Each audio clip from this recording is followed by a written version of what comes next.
పవన్ కళ్యాణ్ గారు ఒక మంచి సలహా అయితే ఇచ్చారండి. జన సైనికులు కావచ్చు, వాళ్ళ పార్టీ నాయకులకు కానీ, కార్యకర్తలకు కానీ, ఆయన అభిమానులకు కానీ ఒక మంచి సలహా అయితే ఇచ్చాడు. ఆయన గొడవలు పడకండి అని ఒక మంచి సలహా ఇచ్చారు. అసలు విషయం ఏంటి అని తెలుసుకునే ముందు ఫస్ట్ లైక్ చేయండి, వివరంగా చెప్తాను. లైక్ చేయండి, నాకు మోటివేషన్ ఉంటుంది, ఎక్కువ మందికి ఇన్ఫర్మేషన్ షేర్ అవుతుంది. కొత్తగా మన ఛానల్ చూస్తే పక్కాగా సబ్స్క్రైబ్ చేయండి. మీ అమూల్యమైన అభిప్రాయాన్ని కామెంట్ రూపంలో తెలియజేయండి ఈ వీడియో మీద. కాబట్టి లైక్ అయితే చేయండి. ఏంటంటే కనుక పవన్ కళ్యాణ్ గారు జన సైనికులను ఉద్దేశించి కొన్ని వ్యాఖ్యలు అయితే చేశారు. సంచలనమైన వ్యాఖ్యలు అనాల.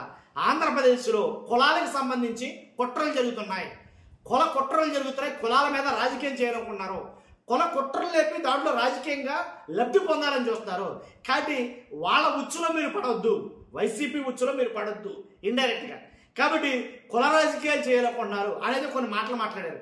దేన్ని ఉద్దేశించి అని అంటే కనుక మచిలీపట్నం, కృష్ణా జిల్లా మచిలీపట్నంలో ఎవరైతే ఆర్ఎంపీ డాక్టర్ ఎవరైతే గిరిధర్ ఉన్నాడో ఆయన్ని మోకాళ్ళ మీద నించోబెట్టి, మోకాళ్ళ మీద ఒంగోబెట్టి ఆయనతో మాట్లాడించిన మాటలు, నాది తప్పు అయిపోయింది, నన్ను క్షమించండి, కాబట్టి నేను పవన్ కళ్యాణ్ గారి గురించి తప్పుగా మాట్లాడాను, కానీ పవన్ కళ్యాణ్ గారిని నేను అలా ఉండకూడదు అని కొన్ని వ్యాఖ్యలు అయితే మాట్లాడారు. అనడం తప్పు కాదు, నేను చెప్తున్నా.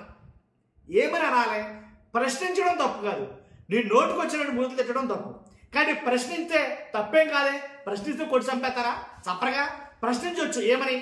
సుగాలి ప్రీతి కేసు విషయంలో పవన్ కళ్యాణ్ గారు మీరు చేసింది ఏంటి?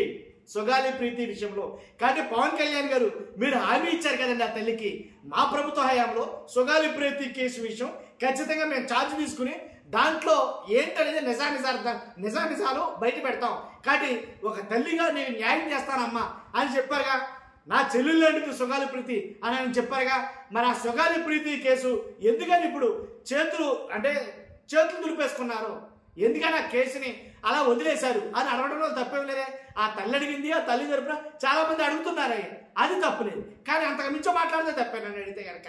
ఇంకోటి ఏంటి, ఏదైతే 30,000 మంది అమ్మాయిల మిస్సింగ్ కేసే ఏదైతే అన్నారో మీరు, ఆ 30,000 మంది ఏరియా ఎక్కడ నిజంగా మిస్ అయ్యారా? వైఎస్ఆర్సీపీ హయాంలో ఎవరైతే కొంతమంది వాలంటీర్లు అలాగే ఏదైతే రైస్ వ్యాన్లు ఉన్నాయో వాటిలో తరలించేశారు అని కొన్ని వ్యాఖ్యలు అయితే కనుక, సంచలనమైనటువంటి ఆరోపణలు అయితే కనుక పవన్ కళ్యాణ్ గారు చేశారు కదా.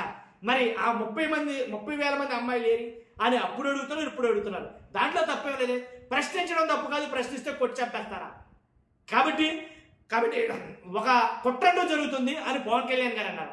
ఆ కుట్ర ఏంటంటే కనుక కులాల మీద కుట్ర చేస్తున్నారు. ఈయన రజకుడు, ఆర్ఎంపీ డాక్టర్, రజక సంఘానికి రజక కులస్తుడు. తర్వాత ఆయనకి అడ్డుగా వచ్చినటువంటి, ఆయనకి సహాయంగా వచ్చినటువంటి దళితుడు ఎవరైతే ఉన్నారో సతీష్, ఆయన షాపును ధ్వంసం చేశారు, ఈయన ఇంటిని ధ్వంసం చేశారు, ఆయన కొట్టి మోకాళ్ళ మీద ఒంగోబెట్టి ఆయన చేత కొన్ని మాటలైతే మాట్లాడించారు. కాబట్టి ఇవన్నీ తప్పే కదా. నిజంగా తప్పే మాట్లాడుంటే కనుక పవన్ కళ్యాణ్ గారి గురించి ఈ సుధీర్ లేదా గిరిధర్ అనే వ్యక్తి తప్పుగా మాట్లాడుంటే కనుక, కొట్టడానికి మీరెవరండి? తప్పుగా మాట్లాడుంటే కనుక కొట్టడానికి మీరెవరో, తిట్టడానికి మీరెవరో? తప్పుగా మాట్లాడుంటే కనుక చట్టాలు ఉన్నాయి, చట్టాలు తమ పని చేస్తాయి. చట్టాన్ని మీరు చేతిలోకి తీసుకోవడానికి చట్టం మీ చుట్టం కాదు కదా.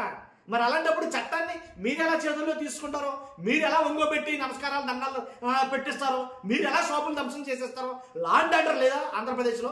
వాళ్ళు చూసుకుంటారు కదా. చట్టం ప్రకారంగా మీరు ఫిర్యాదు చేయాలి. పలానా వాడు పలానా ఇలా అన్నాడో, పవన్ కళ్యాణ్ గారిని డిప్యూటీ సీఎం గారిని ఇలా అన్నాడో, ఆడు ఇలా బూతులు తిట్టాడు కాబట్టి వాడి మీద సరైనటువంటి చర్యలు తీసుకోండి అని చట్టానికి అంటే మీరు వెళ్ళి కంప్లైంట్ చేస్తే తద్వారా పోలీసులు వచ్చి చట్టపరమైన చర్యలు తీసుకుంటారు కదా. చట్టాన్ని మీ చేతిలో తీసేసుకుని మీరు రౌడీజం చెలాయించడం ఏంటి, మీరు గోండాగిరి చెలాయించడం ఏంటి, మీరు దాదాగిరి చెలాయించడం ఏంటి, అది ఎంతవరకు కరెక్ట్ అని చాలామంది అయితే అడుగుతున్నారండి. నేను అంటమే కాదు. కాబట్టి పవన్ కళ్యాణ్ గారు ఇవన్నీ అడగాలి జన సైనికుల్ని. మీరేంటి మీడియాలు కొట్టడం ఏంటి, మీడియాలు మోకాళ్ళ మీద ఒంగోబెట్టి ఆడి చేత సారీ చెప్పించడం ఏంటి, అతను అలా అంటం ఏంటి? కానీ మీ పెత్తనం ఏంటి అని అయితే నిలదీయాలి పవన్ కళ్యాణ్ గారు. కానీ అలా చెప్పలేదు ఇక్కడ పవన్ కళ్యాణ్ గారు. ఏమంటే ఒక కుట్ర జరుగుతుంది, ఒక ఉచ్చు పన్నుతున్నారు వైఎస్ఆర్సీపీ వాళ్ళు, కులాల కుట్రలో మీరు చిక్కుకోవద్దు అన్నట్టుగా కొన్ని వ్యాఖ్యలు అయితే చేశారు ఆయన. కాబట్టి ఇది తప్ప కాదా ఒప్ప ఏంటనేది ఏదో మేము కమిటీ చేస్తాం, వాళ్ళు నిజ నిర్ధారణ వాళ్ళు చేస్తారో వాళ్ళు తేల్చుకుంటారు, దీని మీద మేము అధ్యయనం చేస్తాం అనేది మాట్లాడారు. నన్ను అడిగితే కనుక ముమ్మాటికి ఫస్ట్ పవన్ కళ్యాణ్ గారు చెప్పాల్సిన మాట ఏంటంటే మీరు చేసింది తప్పు, ఇది చెప్పాలా. పవన్ కళ్యాణ్ గారు చెప్పాల్సింది మీరు చేసింది ముమ్మాటికి తప్పే. మీరెవరయ్యా? అసలు చట్టాలు ఉన్నాయి కదా, పోలీసు వ్యవస్థ ఉందిగా, పోలీస్ స్టేషన్లో ఉన్నాయి కదా, మీరెవరయ్యా అని పవన్ కళ్యాణ్ గారు అడుగుంటే బాగుండేనేమో. వాళ్ళ మీద కొంచెం పనిష్ చేస్తుంటే బాగుండేమో. వాళ్ళని కనుక ఎలా అంటే మీరు చేసిన తప్పని వాళ్ళకి చెప్పుంటే బాగుండేమో.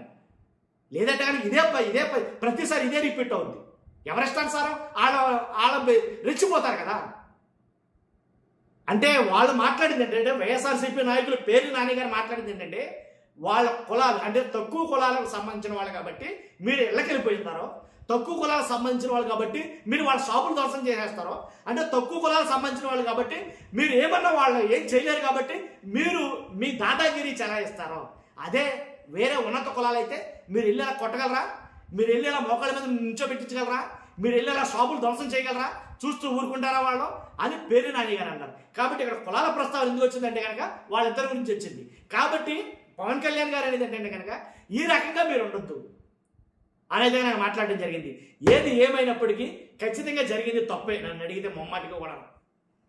ఒక వ్యక్తిని మీరు వెళ్ళి హింసించడం అనేది కరెక్ట్ కాదు. దాని చట్టం చూసుకుంటుంది అదంతా. చూస్తున్న మీరు అందరూ కూడా బేబీ ప్రైవేట్ ఖచ్చితంగా కామెంట్ రూపంలో తెలియజేయండి. ఫస్ట్ అయితే లైక్ చేయండి.